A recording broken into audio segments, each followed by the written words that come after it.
Դաշինքի անվանումը կասեք ի վերջո ինչ անունով է ներկայանալու դաշինքը։ Այս պահի դրությամբ դուք գիտեք, հա, որ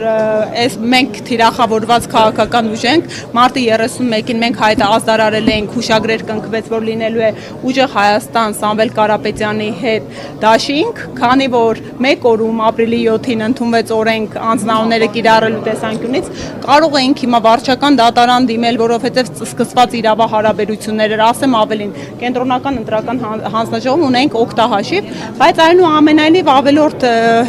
ձևական եւ հետապնդումներից եւ ֆորմալ տեսանկյունից, հա, խնդիրներից խուսափելու նպատակով արդեն ազդարարում դիմում ներկայացրել ենք, կլինի ուժեղ Հայաստան դաշինք։